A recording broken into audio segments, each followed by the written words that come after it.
4. Thank you, Mr. Chairman. We have a question from Dav Radkey of Port Melbourne. Okay, something probably a bit more down to earth. All right, for 45 years my family have been customers of the ANZ. Now my father has dementia in the last 3 years.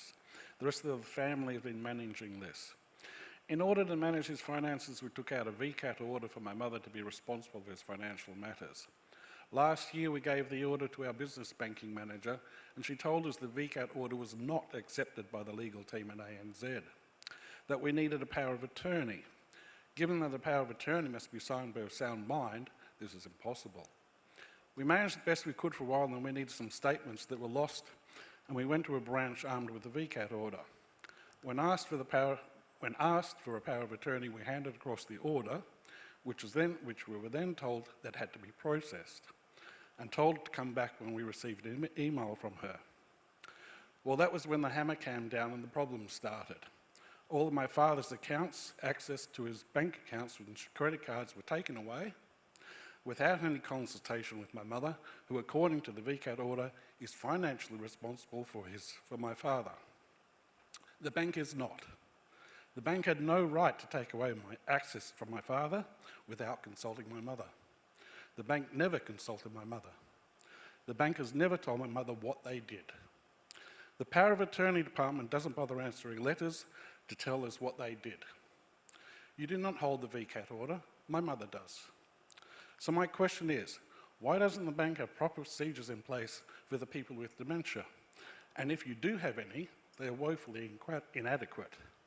We were made to feel like we had just walked in off the street, not customers of 45 years, like we were the first people to have this happen to. We are not certainly the first, and we won't be the last. So what are the ANZ going to do in the future? Thank you for sharing that. I'm very sorry to hear about your experience. I can relate to it actually because I'm going through exactly the same issues that we had overseas with my mum, who's got dementia as well, and we're having to go through a lot of challenging procedures in trying to get clarity around who can act for her and how, and that's taken us quite a while. This is something I think we need to learn from. Can I ask if you could talk to Evelyn and let us take your case? I don't want to try and answer it in here, but let's try and understand what's happened. It sounds quite complex. As I say, in my case, we've been at this for 18 months in another country, but I've got a lived experience of just how frustrating and how difficult it can be. So if you're happy to share with us, let us try and get the learnings from it. Thank you. And my apologies for the experience that you've had. I have another question or another statement. One is more general. Why does the ANZ doesn't like old people? You were closing the branches, you were discouraging cash being used, you're making it harder for older people to get their own cash out of the bank. When there is a queue of 20 people in a branch to see a teller, there is something wrong. When a customer gets on a tram to go to the Elstonwich branch or Paran branch in search of a shorter queue because the branch is so long in Paran, there is something wrong. You do know that people are retired of the Mornington Peninsula, and yet the last ANZ branch on the coast is in Mornington, and that is full of old people as well. There is something wrong. You might want them to go electronic, but my mother does not know how to turn on a computer, let alone how to use a smartphone. You're opening the door for elder abuse in driving everyone to electronic measures. Why are you bent on making life difficult for customers of 45 years?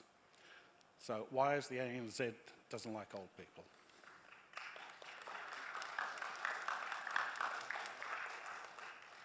Look, we've talked at length about branches and the challenges in keeping branches open, and let me just assure you, we have no desire to in any way alienate or discriminate older customers, but there are some real challenges for all of us in thinking about how can we viably provide the right quality of service and the right support and get a good balance between what's available and what can be provided in a sustainable way. It's not just us, it's an issue for the industry, and as I said earlier, we're working with the government to try and find creative solutions that will allow us to keep a much more extensive branch presence in Australia for all the banks over the next few years.